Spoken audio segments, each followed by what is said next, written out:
Have you ever been sued for something that literally doesn't exist? I have. And I'm not talking metaphorical, I mean a full-blown, real-life lawsuit over something completely imaginary. A dog. A dog I don't own. A dog that's never set foot or paw on my property. Yeah, that happened. It started not long after I moved into this quiet little neighborhood called Westbridge Landing, the kind of place with manicured lawns, overly enthusiastic block parties, and an HOA with more power than common sense. I bought the place hoping for peace and quiet. After all, I'm a forensic accountant. My job is chaos, tracking money, exposing fraud, dismantling lies for a living. So when I go home, all I want is silence and maybe a little TV. I didn't expect to end up in a cold war over a ghost dog.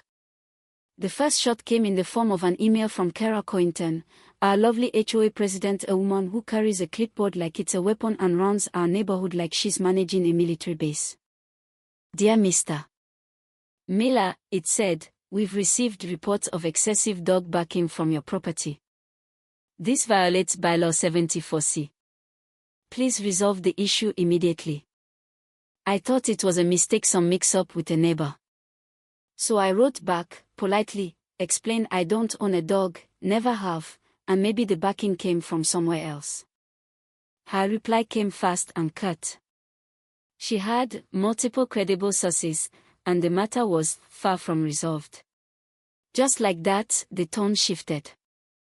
This wasn't about finding a solution, this was about control.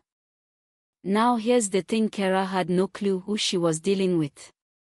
I don't mean that in an action movie way. I mean it in a quiet, spreadsheet-wielding, detail-obsessed kind of way. I live and breathe facts. She wanted a war over fake barking. Fine. I was about to turn her little fiefdom into my next audit.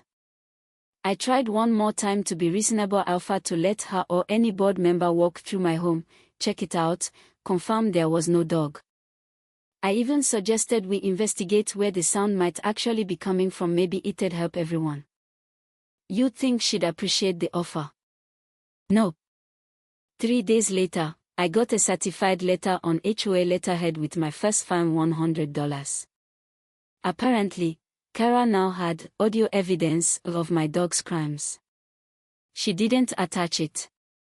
Just said it existed. And the letter's tone wasn't just code, it was prosecutorial, like I was being charged with a felony for something that never happened. That was the moment I flipped the switch. You don't reason with people like Kara, you document them.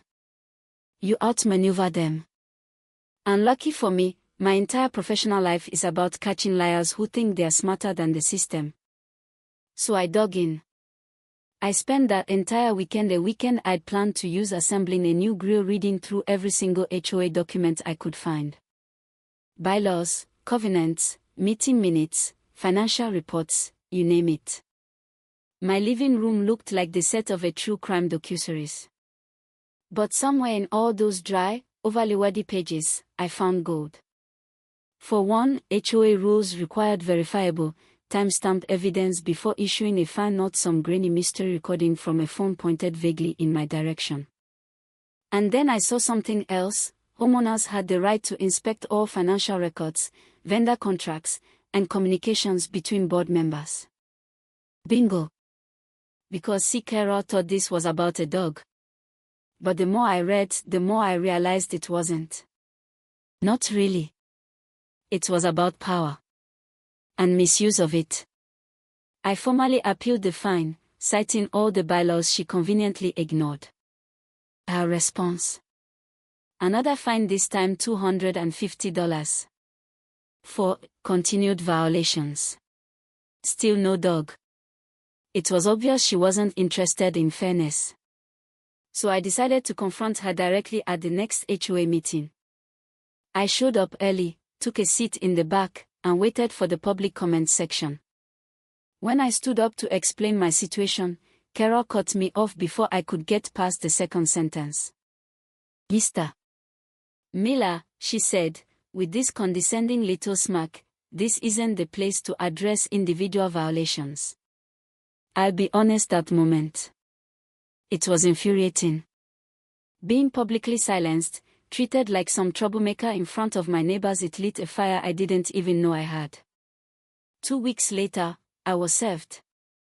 Official summons from the HOA, suing me in small claims court to collect the fines and force me to abate the nuisance. Translation: get rid of the dog I still didn't own. I just stood there on my porch, holding the papers, laughing.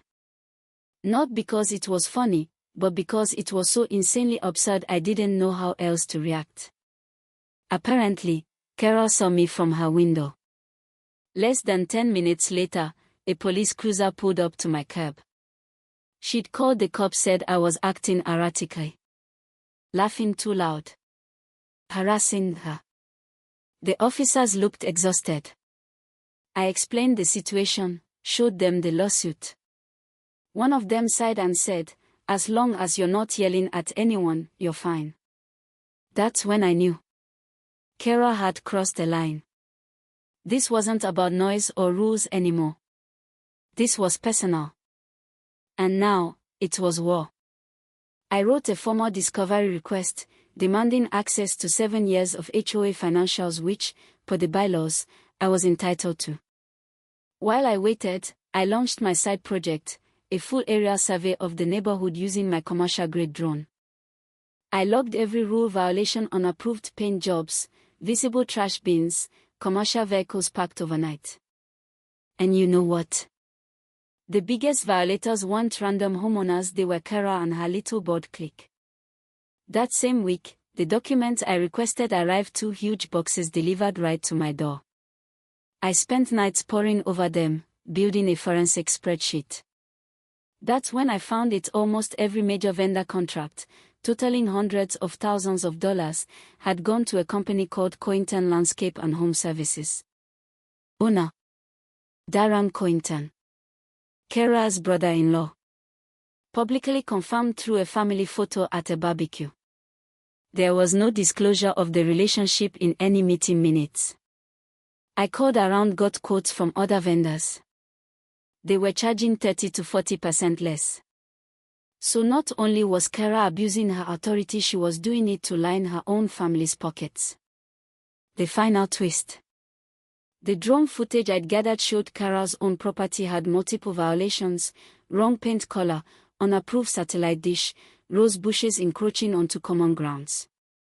She once fined an elderly neighbor $50 for a lawn gnome 2 inches too tall. Meanwhile, her entire fence violated code. I compiled it all: financial evidence, drone footage, sworn depositions, and prepared to present it at the annual HOA meeting. I made a PowerPoint. Professional. Clinical. Every slide backed by fact. When the day came, the clubhouse was packed. More residents than I'd ever seen. Kara stood at the front like she owned the place, smiling like this was just another budget meeting. Until I stood up. "Before we vote on the budget," I said, "I think the community deserves to see this." I plugged in my laptop and started the presentation. By the time I showed the conflict of interest slide, her brother-in-law's name next to their smiling barbecue photo, people were gasping out loud. Then came the deposition quotes. Her denying any personal connection under oath. Lying. Documented. Someone in the front row, a retired lawyer, stood up and called for a vote of no confidence. It passed. Loud and unanimous. Kara's reign was over. The new board dropped the lawsuit against me the very next day. Sent a formal apology and reimbursed my legal fees. They launched a full audit, used my report to overhaul enforcement policies, and terminated all sweetheart contracts. Kara. She put her house on the market not long after. Last I saw, the "for sale" sign was sitting right next to her still-colored fence. So yeah, they tried to ruin me over a dog that never existed. In the end, the only thing that vanished was their power. And you know what? I didn't just get my peace back, I helped everyone else get theirs, too.